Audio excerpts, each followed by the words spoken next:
I just know one thing, like Justin is really is a great guy. It's not even about winning a PR war.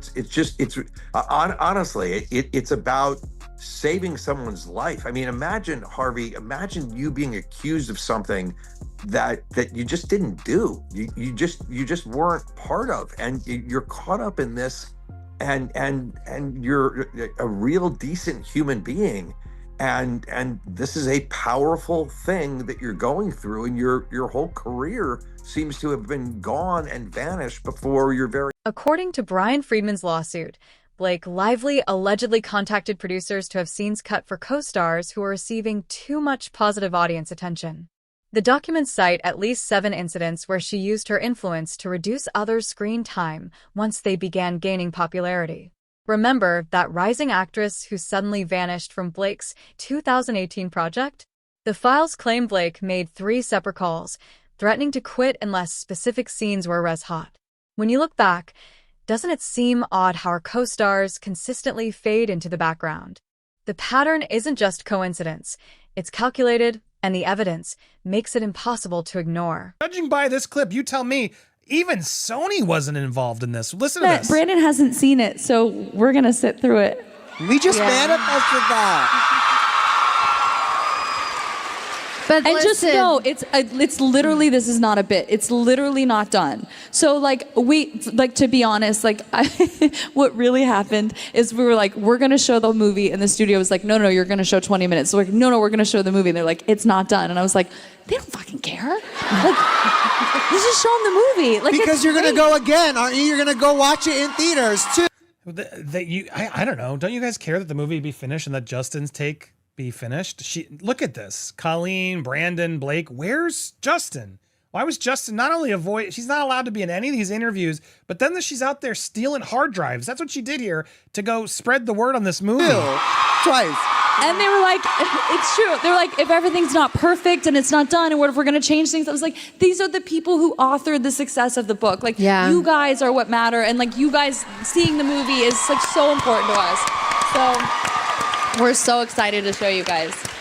You brought us so many gifts. Way to take over, Blake. Literally just took it from him. This movie, this book, you mean, that Justin found first, that Colleen told him to star in, that he oversaw with his production company for all this time, and you just took it over. Today. We did. I know. Also, last one, we're going out with a bang. But honestly, you guys, y'all are the only audience in the world that's going to see this cut. It is an early cut. I'm so fascinated to know which cut this was. Was this Blake's cut? Was anybody in this crowd that saw this cut? Can you please reach out to me, hit me up, or Kim on socials, or you can reach out popcornplanet@gmail. Please don't spam me with other news links. I get plenty of those. But if you're an insider with info, you can hit me up, please.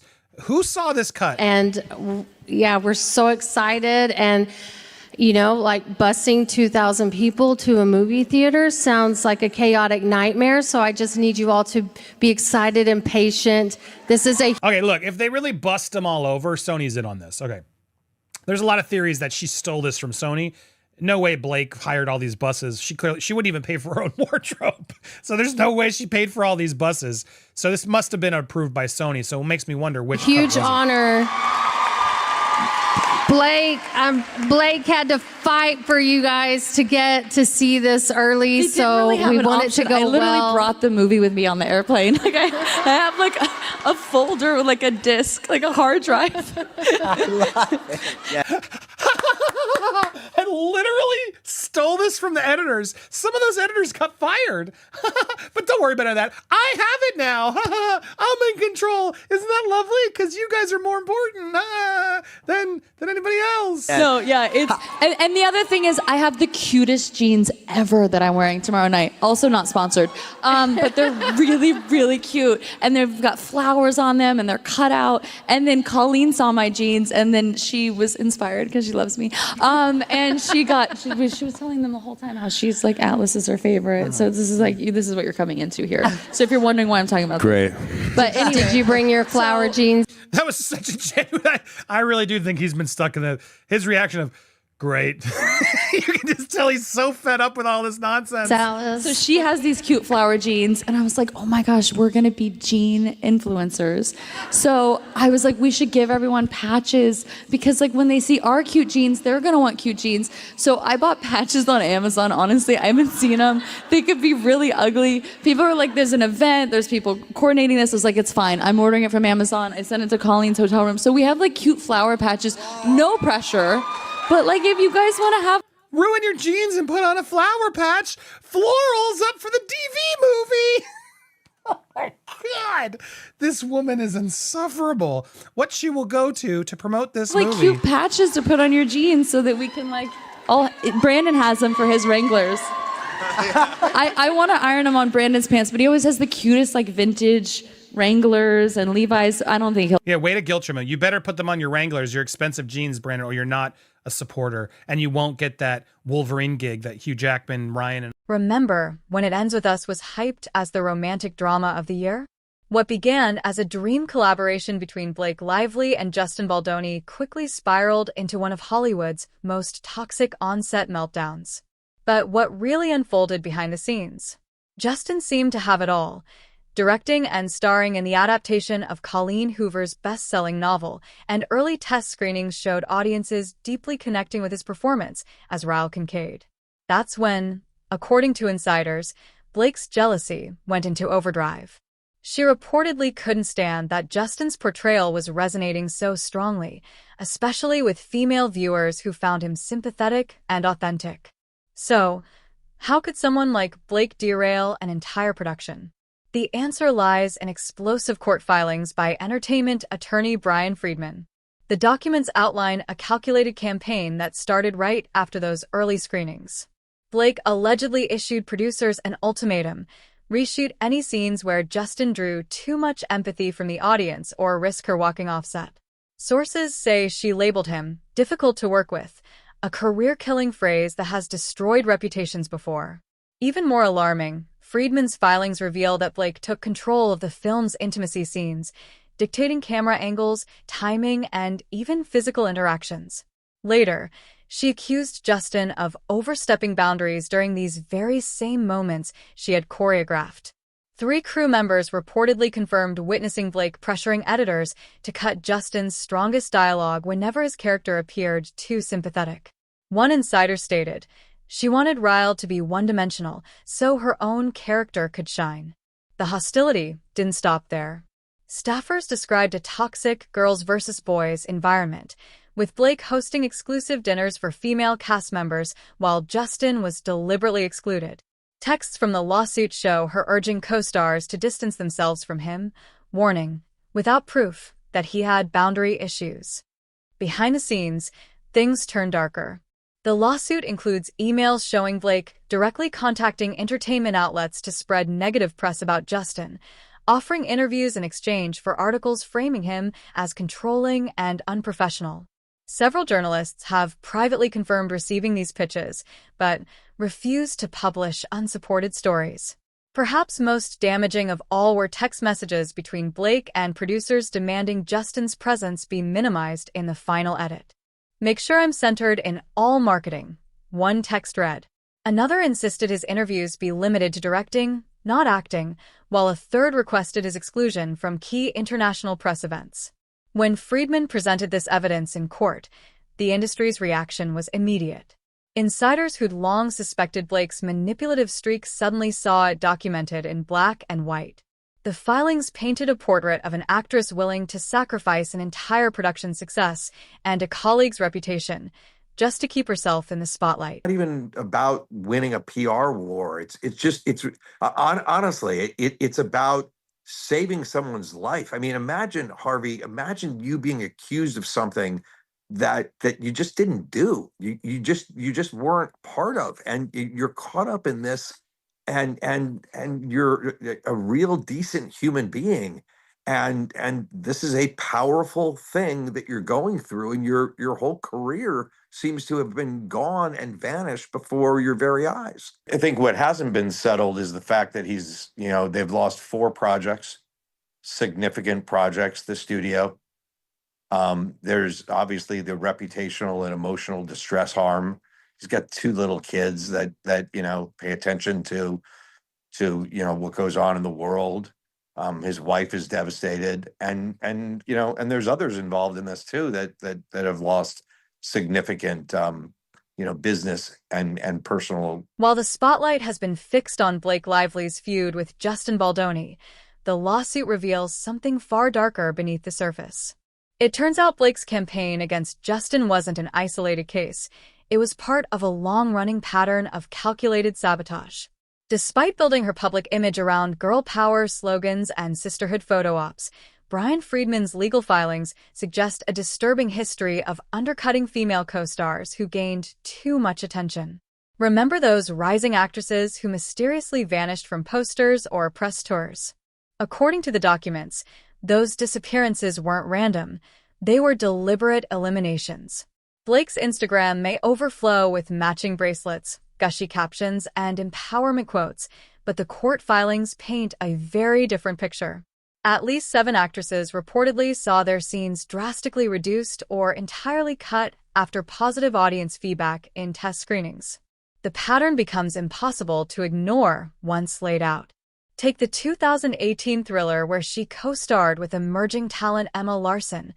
Early marketing featured both women equally, yet by release, Emma was practically invisible. Freedman's evidence includes an email from Blake herself. Emma's getting too much attention in the Dallas test screening. People kept mentioning her performance. Can we focus the next cut more on my character's journey? Sources describe a two-faced operation. On set, Blake played the charming confidant, snapping selfies, bringing coffee, and hosting dinners with Ryan Reynolds. Off-set, she allegedly fought to erase her co-star's best work. Makeup artists offered particularly disturbing testimonies. One recalled Blake muttering during a 2020 shoot, "She looks too fresh-faced next to me. Can we age her up a bit?" Another claimed Blake demanded a co-star's foundation be mismatched to dull her complexion on camera. But the manipulation didn't stop at vanity. It extended to business leverage. 3 producers confirmed receiving the same veiled threat. If Blake's demands weren't met, Ryan Reynolds might be unavailable for upcoming studio projects. It wasn't explicit blackmail, one producer admitted, but the message was clear: keep Blake happy or risk losing Ryan. The filings highlight a 2021 incident where a supporting actress gained early praise for her performance. Blake allegedly pushed for reshoots that conflicted with the actress's schedule, leading to her role being slashed. When she tried to negotiate, Blake branded her unprofessional for not committing to Blake's revised timeline. The documents map out Blake's precise method. First, she'd identify any woman receiving audience buzz. Then came the charm offensive: flattery, inclusion, and quiet manipulation. She'd sow doubts among the crew, framing her rival as difficult. And once isolated, she'd move to cut or dull their impact in the edit. Publicly, Blake remained the feminist icon. Privately, she was curating her dominance. A former costume designer backed this up, recalling how Blake would praise an actress's wardrobe, then privately order changes to make future outfits less flattering, choosing colors that clashed or fits that hid their shape, while her own wardrobe remained perfect. The most revealing account came from a junior producer who witnessed Blake's fury when Forbes highlighted a younger co-star in a Rising Stars to Watch feature. "She completely lost it," the producer said. She called her agent, screaming that this nobody was stealing her thunder, and demanded a correction to emphasize her as the lead. Dozens of similar incidents appear in Freedman's compilation, spanning nearly 10 years.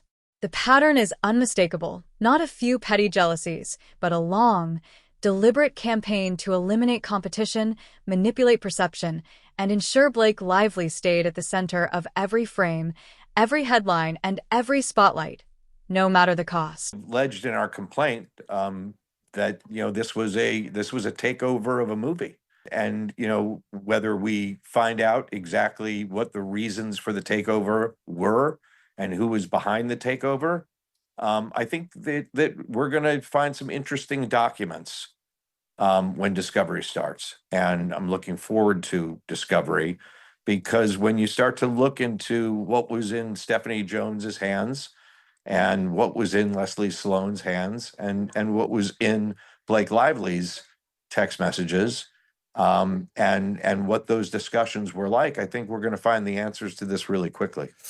It all comes in this document that we did talk about. I think this came out yesterday during the live, which if you missed yesterday's live with Zach, we had a wonderful time with Zach Peter. Hope to get him back. But I want to go through some of this because there's so much nonsense in this doc. And as Deadline here does sort of break down very well, it's just so much back and forth where ultimately they're just trying to agree on protective orders, which there should be some sort of protective order. No one's denying that, but no one wants to give. And honestly, Blake's asking for too much, in my opinion. She wants all celebrity correspondence to be private. It's called AEO, which is attorney's eyes only. All sort of private mentions from celebrities, etc., should be only for the attorneys. It's like, girl, no, you published his text messages. Can we just hold on, Blake? You published his text messages in a complaint that wasn't even a lawsuit and then gave it to the New York Times before you filed it officially. You're despicable and a massive hypocrite. And so now you're complaining about privacy? Oh, this is such an important private matter. You were on Saturday Night Live letting your husband make a mockery of your whole thing. Oh, is there something that's going on? Yeah, there's something going on. And you shouldn't have been there cracking jokes about it. I'm sure they could have seen you at the other studio and you could have enjoyed the night without being on television. But you guys couldn't help yourself. So you want to have all the abilities to go online, defend yourself, publicly mock, do whatever you want. But when you want it to be private, you just get to decide that it's not how it works. And I imagine the judge is going to start getting frustrated because no one's agreeing to any side of anything. They just refuse to meet in the middle. And so there's a few parts in this document that I think are really important to talk about, including, yes, calling out content creators, but trying to there's a lot of legal speak, etc., leaving aside the callous disregard and disrespect for a woman, advocating for the most basic workplace protections against SH. Debatable, Blake. The Wayfair Party's position that a woman who speaks up against SH has somehow waived any and all privacy interests shows the futility of future conferral. Well, no, it doesn't. It's incredibly important that all this go up because you published a lot of this publicly. This is beyond just the complaint. You published it to the New York Times and you defamed him and disparaged him, and he disagrees with you. I don't agree that all SH claims moving forward should be put in a silent, quiet chamber where we must believe. With a decade-long history of undermining colleagues, many wonder how Blake Lively has managed to keep her alleged victim silent for so long. The answer, according to Bryan Freedman's lawsuit, is chilling. Blake hasn't just sabotaged careers. She's built an entire machinery of silence designed to protect her image and intimidate anyone who dares to speak up. The documents outline a powerful web of allies across Hollywood, studio executives, talent agents, and entertainment journalists, strategically positioned to preserve her polished, America's sweetheart persona while burying damaging accounts of her conduct.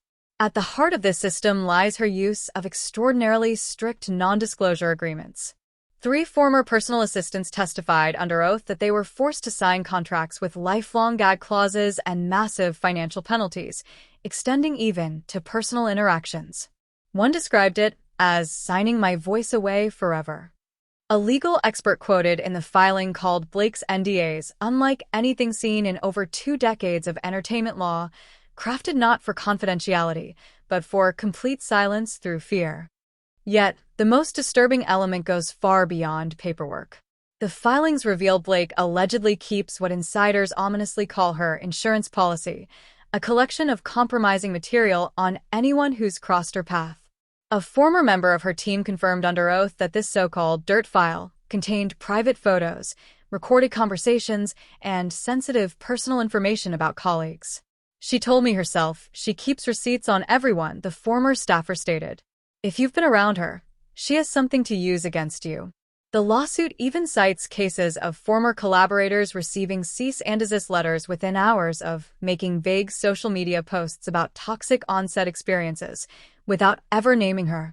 In one instance, a makeup artist who posted, "Some blondes aren't as sweet as they seem," was immediately threatened with legal action.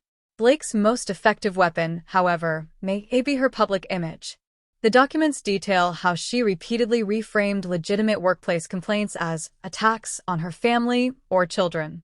Texts presented in court show Blake instructing her team to make this about my family being attacked whenever negative stories surfaced. She's brilliant at flipping the script, one producer said. You raise a professional concern, and suddenly you're accused of trying to harm her kids. It shuts people down instantly. Freedman's evidence also exposes how Blake uses the media to control the narrative. Screenshots show exchanges with friendly reporters where she arranged preemptive counterstories, often releasing exclusive family photos or human interest pieces to distract from damaging leaks. She even kept a preferred contacts list of journalists who received privileged access and exclusive content in return for shelving negative coverage. One example cited involved a 2019 production. When a journalist began investigating reports of her on-set hostility, Blake's PR team offered an exclusive pregnancy announcement on the condition that the original piece be scrapped. Her influence didn't stop there. Multiple witnesses describe how Blake used her status to quietly blacklist dissenters, warning casting directors and producers that certain people were difficult or unreliable. The same manipulation allegedly aimed at Justin Baldoni was, according to court documents, a long-standing practice. After what I saw her do to others, I knew if I spoke out, I'd never work again, one veteran crew member testified. She doesn't just end your current job, she makes sure you don't get the next one either. What emerges from Freedman's evidence is a chilling portrait of power wielded not through talent or charm, but through control, intimidation, and the relentless preservation of a carefully manufactured image. He's a really decent human being and a decent person, and has really been very fair and not wanting to attack anyone. But he is, he's devastated as anyone would be. He's, and the studio has lost hundreds of millions of dollars. And as we've put forth in the complaint, there are significant damages that he's suffered, and the emotional distress, having represented a number of people who have been involved in these situations, the emotional distress that people go through, and how difficult it is to walk through an airport, to walk through, your daily life, to be with your children, to try to, be a normal father or husband, and any of it, with all of this weighing on you is just tremendously taxing. And he's going through it, like they all go through it. And, we're just, he's going to keep his head held high and tell the truth and be honest and be honorable. And we know that will. What we've uncovered today isn't just another scandal. It's the exposure of one of Hollywood's most meticulously crafted illusions. Bryan Freedman's evidence reveals a career built not on collaboration or empowerment, but on quiet manipulation and the calculated suppression of others. The Blake Lively the world thought it knew, the advocate for women, the icon of authenticity, appears to have been a character carefully scripted for the cameras. And beneath that image lies a darker truth: how many rising stars lost their chance at success because they dared to outshine her. How many talented voices were silenced to protect a brand built on perfection. It's a sobering question for an industry that thrives on facades. So what's your take? Has Blake's sweetheart persona been deceiving us all along? Share your thoughts in the comments. And if you're ready for more raw Hollywood revelations the PR machines don't want you to see, hit that subscribe button. The age of silence is ending, and we're just getting started.